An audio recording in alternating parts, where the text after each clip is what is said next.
Hello and welcome. এখন দেখব কিভাবে আমরা ওপেনক্রাভাট সার্ভার ইউজ করে এসএনপি গুলার VEST4, আলফামিসেন্স এবং DANN এর প্রেডিকশন রেজাল্ট পেতে পারি। প্রথমেই আমাদের ওপেনক্রাভাট সার্ভারে যেতে হবে। এই তিনটা টুলের প্রেডিকশন রেজাল্ট আমরা DBNSFP সার্ভার থেকেও পেতে পারি।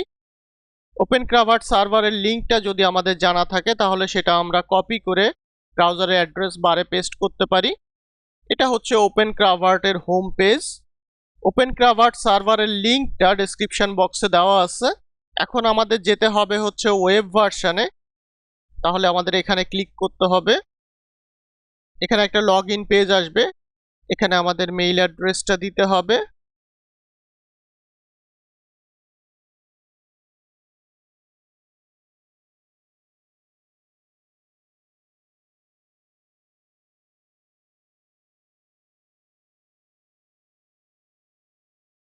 এরপর আমাদের পাসওয়ার্ড দিতে হবে।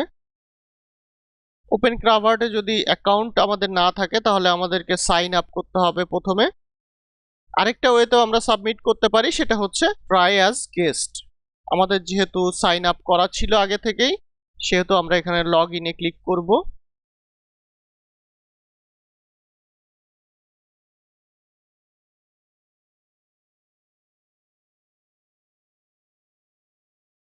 এখন যদি আমরা ডকুমেন্টেশনে যাই এখান থেকে, তাহলে আমরা ইনপুট ফরম্যাটের ফুল ডিটেইল দেখতে পাবো। এখানে নিচের দিকে আমাদেরকে যেতে হবে, সেটা হচ্ছে ফাইল ফরম্যাটস। যেমন এখানে ফাইল ফরম্যাটের ক্ষেত্রে বলা আছে OpenCRAVAT has a custom tab separated input file format. Each row of the Cravat input file describe genomic variant by following sequential columns. সেটা হচ্ছে প্রথমে ক্রোমোজোম, তারপর পজিশন, তারপর স্ট্র্যান্ড, তারপর রেফারেন্স বেস, এরপর অল্টারনেটিভ বেস এবং অপশনালি একটা sample ID. এখন যদি আমরা এখানে যাই, আমরা যদি এক্সাম্পলে ক্লিক করি টিএসভিতে, তাহলে আমরা দেখতে পাচ্ছি প্রথমে ক্রোমোজোম, তারপরে ট্যাব দিয়ে ক্রোমোজোমাল পজিশন, এরপর একটা ট্যাব দিয়ে স্ট্যান্ড ইনফরমেশন, এটা প্লাস অথবা মাইনাস হতে পারে, এটা হচ্ছে রেফারেন্স বেস, এটা হচ্ছে অল্টারনেটিভ বেস। এখন আমাদের জিনটা পজিটিভ না নেগেটিভ স্ট্র্যান্ডে আছে সেটা আমরা কোথায় পাবো? আমরা NCBI জিনের পেজে গেলে পাবো আমাদের জিনের ওরিয়েন্টেশনটা, মানে প্লাস স্ট্র্যান্ডে আছে না মাইনাস স্ট্র্যান্ডে আছে।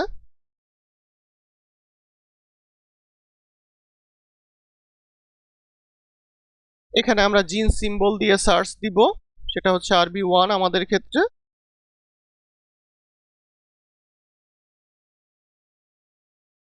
এখন আমাদের এটাতে ক্লিক করতে হবে।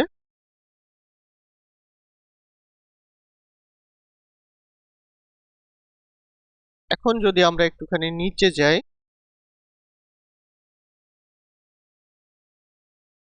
এখানে আমরা দেখতে পাচ্ছি এটা হচ্ছে আমাদের জিনটা, মানে RB1, এবং এটার ওরিয়েন্টেশন হচ্ছে পজিটিভ স্ট্র্যান্ডে, কারণ অ্যারো চিহ্নটা লেফট থেকে রাইটের দিকে আছে আমরা দেখতে পাচ্ছি।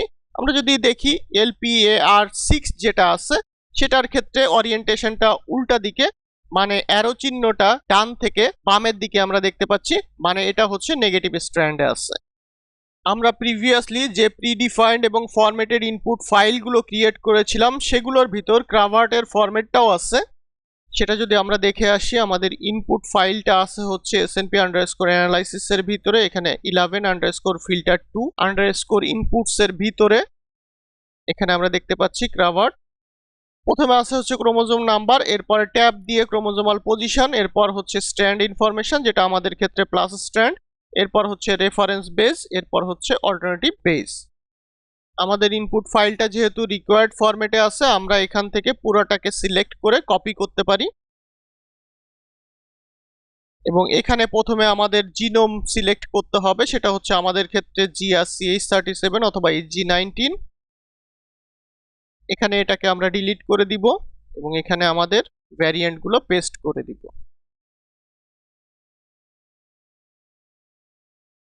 এখানে অ্যানোটেশনস এর আন্ডারে ভ্যারিয়েন্ট ইফেক্ট প্রেডিকশন ক্যাটাগরিতে অনেকগুলো টুলস দেওয়া আছে, যেমনটা আমরা এখানে দেখতে পাচ্ছি। আমরা এখান থেকে VEST4, এরপর AlphaMissense এবং DANN এই তিনটা সিলেক্ট করব। এরপরে আমাদের ক্লিক করতে হবে অ্যানোটেটে।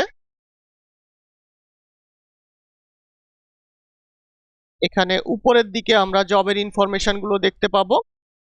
এখানে আমরা যেমন দেখতে পাচ্ছি আমরা টোটাল ভ্যারিয়েন্ট সাবমিট করেছি 388টা, অ্যানোটেটর হচ্ছে 4টা, এরপর হচ্ছে জিনোম নোটের ক্ষেত্রে মানে জিনোম ভার্সন হচ্ছে HG19। এখানে আমরা আমাদের প্রেডিকশন রেজাল্টগুলো দেখতে পাবো। আমাদের প্রেডিকশনটা কমপ্লিট হয়ে গিয়েছে। আমরা রেজাল্টটা এখানে ওপেন রেজাল্ট ভিউয়ারে ক্লিক করলে দেখতে পাবো। ডেটাটা লোড হতে একটু টাইম লাগবে।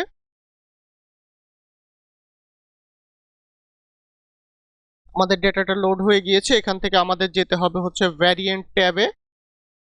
এখানে আমরা ভিউ টেবিলে ক্লিক করব, তাহলে আমরা টেবিল আকারে আমাদের রেজাল্টটা দেখতে পাবো। এখানে শেষের দিকে আমরা দেখতে পাচ্ছি এটা হচ্ছে AlphaMissense এর প্রেডিকশন রেজাল্ট। এখানে ক্লিক করলে আমরা এক্সট্রা আরো কিছু ইনফরমেশন এখানে দেখতে পাবো। এখানে আমরা DANN এর প্রেডিকশন রেজাল্ট দেখতে পাচ্ছি এই কলামে। এখানে আমরা VEST এর প্রেডিকশন রেজাল্ট দেখতে পাচ্ছি এই কলামে। এখানে যদি আমরা ক্লিক করি তাহলে আমরা আরো কিছু ডিটেইল ইনফরমেশন দেখতে পাবো এই VEST প্রেডিকশনের। যেমন এখানে আমরা দেখতে পাচ্ছি স্কোর, পি ভ্যালু, অল অ্যানোটেশনস। এখন রেজাল্টটাকে আমরা ডাউনলোড করতে চাইলে আমাদের এক্সপোর্টে ক্লিক করতে হবে। আমাদের রেজাল্টটা ডাউনলোড হয়ে গেছে। এটা যদি আমরা ওপেন করি, এখান থেকে আমরা ফাইলটাকে কাট করে নিয়ে যেতে পারি আমাদের যে রেজাল্ট ফোল্ডার আছে সেটাতে। আমাদের রেজাল্ট ফোল্ডার হচ্ছে এটা, এখানে আমরা পেস্ট করে দিলাম। এখন এটাকে আমরা রিনেম করে ফেলতে পারি, সেটা হচ্ছে cravat.tsb, অথবা এটাকে আমরা 3টা টুলের নামেও নামকরণ করতে পারি। এই ফাইলটা যদি এখন আমরা ওপেন করি তাহলে আমরা দেখতে পাচ্ছি প্রথমে আছে ক্রোমোজোম, এরপর পজিশন, তারপর রেফারেন্স বেজ, এরপর অল্টারনেটিভ বেজ, এবং এখানে আমরা AlphaMissense এর প্রেডিকশন রেজাল্টগুলো দেখতে পাচ্ছি। এখানে DANN এর প্রেডিকশন রেজাল্টগুলো দেখতে পাচ্ছি। এরপরে এখানে আমরা VEST এর প্রেডিকশন রেজাল্ট এবং আদার অ্যাক্সেসরি ইনফরমেশন আমরা দেখতে পাচ্ছি।